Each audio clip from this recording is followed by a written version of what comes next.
कानून में फिर अगला चरण नहीं होता है क्या? जो हाई कोर्ट कह दिया वही अंतिम होता है। मोहन जी के रिहाई के संबंध में ही पहले क्या कहा था, जवाब दे दिया जाए।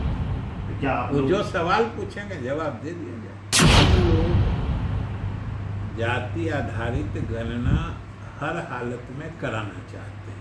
जातिगत गणना पर पटना हाईकोर्ट के निर्देश पर वित्त मंत्री विजय चौधरी ने कहा कि सरकार हर कानूनी उपाय पर विचार कर रही है और आगे का रास्ता देखेगी। उन्होंने कहा कानून भी और लगातार अधिकारियों से विचार विमर्श चल रहा है और सरकार कानूनी विचार विमर्श के बाद अगला कदम उठाएगी।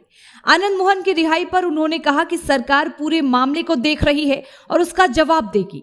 उन्होंने कहा कि सरकार हर तरह से जवाब देने को तैयार है। विपक्षी एकता को लेकर नीतीश कुमार की मुहिम पर उन्होंने कहा कि लगातार यह मुहिम चल रही है और कर्नाटक चुनाव के बाद सभी विपक्ष के लोगों से बातचीत कर पटना में होने वाले संभावित मीटिंग के डेट की भी घोषणा होगी। आगे वीडियो में खुद सुन लीजिए क्या कुछ कह रहे हैं वित्त मंत्री विजय चौधरी। इसमें अब हम लोग इससे आगे का जो लीगल रिकोर्स है, मैंने इसका कानूनी उपाय जो आगे की प्रक्रिया से निकल सकता है वो हम लोग करें। क्या है सर, क्या आगे जाइएगा? सुप्रीम कोर्ट जाइएगा, आगे बेंच में जाइएगा? जो भी हमारे लीगल एडवाइज़र हैं, जो हमारे महाधिवक्ता हैं या सरकार के पैनल के जो मैंने वकील हैं, क्योंकि इसमें तो मुख्य रूप से सलाह होने की होती है, जो कानून जानने वाले लोग हैं।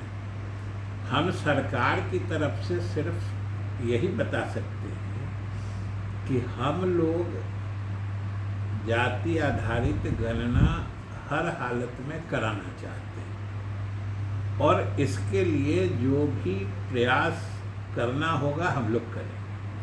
सुशील मोदी का कहना है कि आप लोग सर्वदलीय बैठक बुलाइए। आप मुख्यमंत्री जो है वो श्रेय लेने की होड़ में कानून नहीं बनाया, आप लोग सर्वदलीय बैठक नहीं किया और इस पर डिसीजन नहीं किया, इसीलिए सब परेशानी हो रही है। देखिए, सुशील मोदी जी जो बोलते हैं, अब हमसे क्यों बुलवाते हैं? आप ही लोग तो दोनों चीज़ बताते हैं। अब उन्होंने आनंद मोहन जी के रिहाई के संबंध में ही पहले क्या कहा था, फिर बाद में क्या कहा, और अभी अगर इसी जाति आधारित गणना के सिलसिले में जो कोर्ट का न्यायाधीश आया है उसी को देखिए, तो उसी में दोनों बात कही गई है। मोदी जी जरूर पढ़ने लिखने वाले लोग हैं, देखे हों कि कोर्ट ने ये भी कहा कि अगर विधायिका ने सर्वसम्मत प्रस्ताव पारित किया तो कानून क्यों नहीं बना। और कोर्ट ने ये भी कह दिया कि इस पर कानून बनाना किसी स्टेट के विधायिका के क्षेत्र के अंतर्गत आता ही नहीं है, उसके क्षेत्राधिकार से बाहर है, का कानून नहीं बना सकती। ये दोनों उसी जजमेंट में है। अब मोदी जी क्या कह रहे हैं उनको पूछ लीजिएगा। जो कोर्ट ने जब कहा है कि कोई राज्य इस विषय में कानून नहीं बना सकता है, ये उनके कानूनी अधिकार क्षेत्र से बाहर है, उनके विधायी अधिकार क्षेत्र से बाहर है, तो फिर अब मोदी जी जो बोल रहे हैं वही समझ सकते हैं, वही आपको बता सकते हैं। मामला आधार में लटक रहा है, लगता नहीं इसमें लटकता जा रहा है सब। आधार में कैसे लटक रहा है? हम कह रहे हैं कि हम लोग इसका जो भी कानूनी उपाय होगा वो करेंगे, लेकिन हम लोग हर हाल में कराना चाहते हैं। तो फिर इसमें आपको लटकने की बात कहाँ दिख रही है, सो हमको बताइए। हाईकोर्ट कह रहा है सर कि राज्य का हिस्सा नहीं है, कानून नहीं बना सकते हैं, ऐसे नहीं लगता कि अब तो कानून में फिर अगला चरण नहीं होता है क्या? जो हाईकोर्ट कह दिया वही अंतिम होता है। कानूनी मतलब इसके उपाय भी तो होते हैं। हमने तो शुरू में ही कहा कि हम लोग हर उपाय करेंगे, कानूनी जो विकल्प उपलब्ध है वो भी हम लोग करें।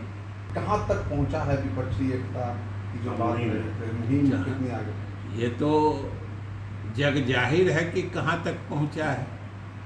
आज भुवनेश्वर पहुँचा है, फिर अगले दिन जहाँ पहुँचेगा वो भी आप लोग जान जाइएगा। अब तो कर्नाटक चुनाव का समय भी समाप्त होने वाला है, 2-3 दिन में सब कंप्लीट हो जाएगा। तो बिहार में जो आप लोग तैयारी कर रहे थे विपक्षी नेताओं को बुला करके मीटिंग करने का, सब कुछ रूपरेखा तैयार हुआ या कुछ समय तय हुआ है क्या? नहीं, वो तो सबसे बात हो जाएगी, सबकी सुविधा से न तिथि निर्धारित होती है। कर्नाटक चुनाव अभी खत्म कहाँ हुआ, नतीजे घोषित हो जाएंगे।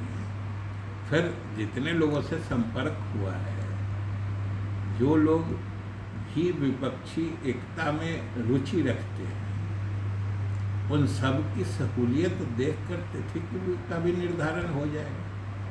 बाबा बागेश्वर आ रहे हैं, पटना के बगल में कार्यक्रम। जवाब मांगा गया, क्या जवाब दे दिया जाएगा, क्या तैयारी की है? जवाब दे दिया जाएगा। तो क्या आप वो लोग जो सवाल पूछेंगे जवाब दे दिया जाएगा। सरकार तैयारी कर रही है? सरकार तैयारी कर नहीं रही है, सरकार हर किस्म के सवाल का जवाब देने के लिए पूरी तरीके से तैयार है।